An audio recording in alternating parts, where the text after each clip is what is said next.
ये बात तो आप जानते हैं कि आज का न्यूयॉर्क बहुत ज्यादा तरक्की कर चुका है। सन 1955 का लंदन भी खासा तरक्की कर चुका था, मगर शायद आप ये नहीं जानते कि 1955 में एशिया का एक शहर कराची भी इसी रफ्तार से तरक्की कर रहा था।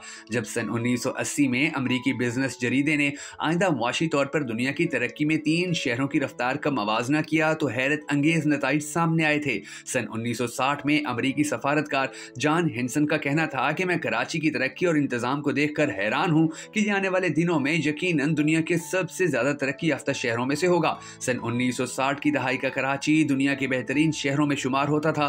ये उस वक्त दुनिया का पुरअमन तरीन शहर माना जाता था। दुनिया जहां के सफारतकार, सयाह और हप्पी इस शहर में खुले बंदों फिरते थे। कराची में उस वक्त होटल्स, डिस्कोस और बाजार आबाद हुआ करते थे। कराची का साहिल दुनिया के 10 शानदार साहिलों में से एक गिना जाता था। PIA पाकिस्तानी कौमी एयरलाइन दुनिया की 4 बड़ी एयरलाइंस में आती थी।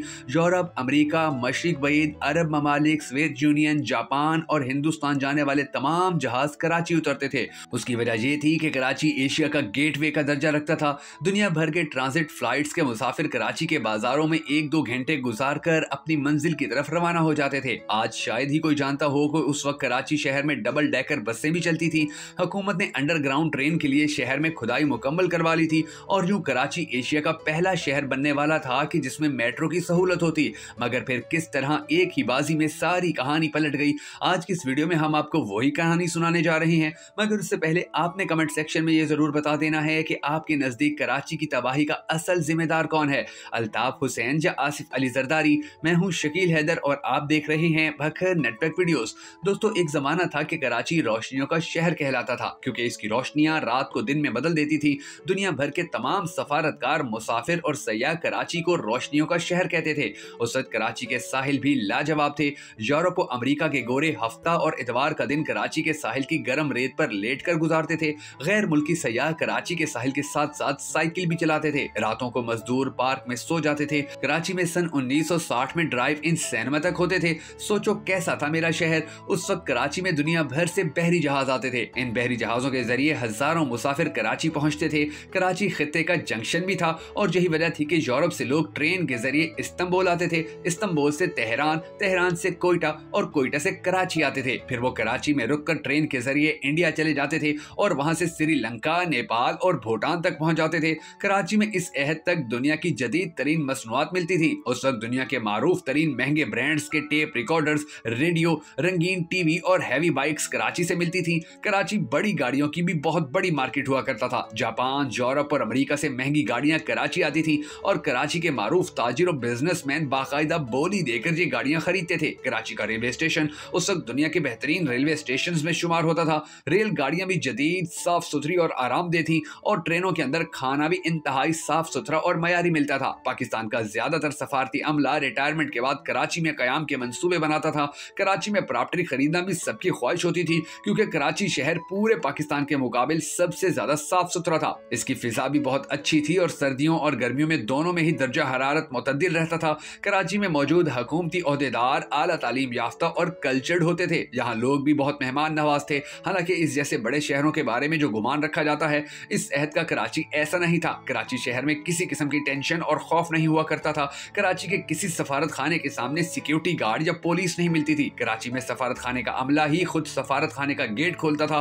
पाकिस्तानियों के लिए किसी मुल्क के वीजे की जरूरत नहीं होती थी। पाकिस्तानी शहरी जहाज में सवार होते थे, यूरोप के ममालिक में उतरते और उन्हें एयरपोर्ट पर वीजा मिल जाता था। इसकी वजह भी बहुत दिलचस्प थी, क्योंकि पाकिस्तान उस वक्त दुनिया का वाहिद मुल्क था कि जिसमें सिर्फ उन लोगों को पासपोर्ट दिया जाता था जो वाकई जेन्युइन मुसाफिर होते थे। पाकिस्तानी शहरियों को पासपोर्ट के हसूल के लिए अपने खुशहाल होने, साहिब जायदाद होने और सफर की वजूहात के सबूत देना पड़ते थे। चनाचा पाकिस्तान के जिस शहरी के पास पासपोर्ट होता था, उसका मतलब होता था कि वो साहिब हैसियत जेन्युइन मुसाफिर है, लिहाजा तमाम ममालिक इसे ऑन अराइवल वीजा देते थे। पाकिस्तान का मयार तालीम पूरे खित्ते में बुलंद था। उस वक्त यूरोप, अरब ममालिक, अफ्रीका, मशरिक बईद, ईरान, अफगानिस्तान और चीन के तलबा तालीम हासिल करने के लिए पाकिस्तान आते थे और कराची और लाहौर के कॉलेजेस और यूनिवर्सिटीज में दाखिल होते थे। अमेरिका और यूरोप के प्रोफेसर रोजगार के लिए पाकिस्तान का रुख करते थे। कराची शहर में 1000 के करीब गैर मुल्की डॉक्टर, तबीब और प्रोफेसर थे। तब तो पाकिस्तान का बैंकिंग सिस्टम भी जदीद और फुल प्रूफ था। बिजली, टेलीफोन और गैस का इंतजाम बहुत अच्छा था। सीवरेज सिस्टम शानदार था। कराची में बारिश के आधे घंटे बाद सड़कें खुश्क हो जाती थी। रोजगार के मौके आम थे। फैक्ट्रियां लग रही थी थी और मकामी प्रोडक्शन की एक्सपोर्ट हो रही थी। उस वक्त टीवी नया नया आया था तो कराची की छतों पर एंटीनों की लंबी कतारें दिखाई देती थी। उस जमाने में वर्ल्ड बैंक और IMF के ओहदेदार कराची में अमरीकी एम्बेसी आते थे और पाकिस्तानी हुकूमत को कर्जा लेने पर आमादा करते थे। उस वक्त पाकिस्तानी वजीर खजाना कहते थे कि हमें कर्जे की जरूरत ही नहीं, हम कर्जा क्यों लें, जबकि आज हम पूरी दुनिया में भीख मांगने के लिए मशहूर हैं। ये सब उस अहद का किस्सा है कि जब अमरीकी सफीर जॉन हिंसन पाकिस्तान में था। ये उसकी डायरी की याददाश्तें हैं। वो कहता था कि हम सफारतकार उस वक्त एक दूसरे से पूछते थे कि कराची 1980 तक पहुंचकर दुनिया का सबसे बड़ा शहर होगा या लंदन और न्यूयॉर्क। फिर उस कराची ने मजहबी जमातें देखी, पीपल्स पार्टी और नवाज शरीफ देखे, MQM और तहरीके इंसाफ को भी देखा, शिया और सुन्नी मनाफरत पर मबनी मसलकी तंजीमें देखी। बस तकसीम दर तकसीम लसानी मजहबी मसलकी सियासी बुनियादों पर यहाँ रहने और बसने वालों ने सिर्फ अपनों के खून की नहरें देखी। फिर वो कराची जो दुनिया का शानदार तरीन शहर बनने जा रहा था, 3 साल पहले दुनिया के 10 खतरनाक तरीन शहरों में शामिल हो गया था। कराची में पिछले कई वर्षों में सिर्फ चंद 100 गैर मुल्की आए हैं और ये भी सरकारी मेहमान थे और उन्हें भारी सिक्योरिटी में एयरपोर्ट तक होटल लाया जाता है। फिर यही कराची दुनिया के आलूदा तरीन शहरों की फहरिस्त में भी शामिल हो चुका है। इसकी साहिल फिजा और सड़कें आलूदगी के इंतहा को छूने लगे। बारिशों के बाद कराची में घर से बाहर निकलना महाल होने लगा।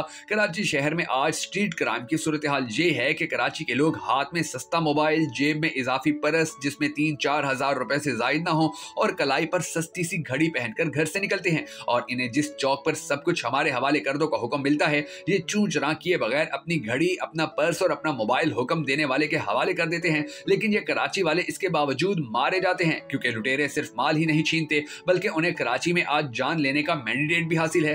कराची शहर में आम बड़ी शाहराहों पर भी सफर मुहाल है। गाड़ियां छीनना, मोटरसाइकिल छीनना या किसी भी शख्स को अगवा कर लेना आम सी बात है। कराची में लाशों का भी मौसम आता है और जब ये मौसम आता है तो हजार हजार लाशें गिर जाती हैं। अस्पतालों और कब्रिस्तानों में लाशें रखने की जगह नहीं बचती। मेरा शहर हजार किस्म के माफियाज और भत्ता गिरों में तकसीम है। सारे मारूफ मजहबी गिरोह, लसानी गिरोह, सियासी ग्रुप के मातहत चलने वाले ये माफियाज कानून और हुकूमत से ज्यादा मजबूत हैं। हुकूमत किसी ग्रुप के इश्तिहारी को गिरफ्तार करने का रिस्क नहीं ले सकती। रबीउल अव्वल और मुहर्रम अल हराम के महीने में मेरे शहर पर खौफ बनकर आते हैं। मेरे शहर के ताजिर और सनतकार हुकूमत के बजाय माफियाज को टैक्स देते हैं और ये जब तक टैक्स देते रहते हैं इनका माल, इनका खानदार और उनकी फैक्ट्रियां महफूज रहती हैं। पुलिस वाले मेरे शहर के बजाय दूसरे शहरों के हैं और वो सिर्फ यहाँ कमाने आते हैं। अगर ये ताजरान अपना मुकद्दमा इन माफियाज को देने के बजाय पुलिस को देंगे तो बाकी जिंदगी इन्हें रो रो कर गुजारनी पड़ेगी। मैंने माजी के कराची का बता दिया है। मेरे कराची को एक कौम परस्त जमात ने बर्बाद कर दिया। उस कौम ने एक और कौम परस्त जमात की बुनियाद डाल दी। मेरे कराची को मजहब के नाम पर बर्बाद कर दिया गया। आज कराची एक जख्म बन चुका है और इस जख्म से आहिस्ता आहिस्ता खून और पीप टपक रही है।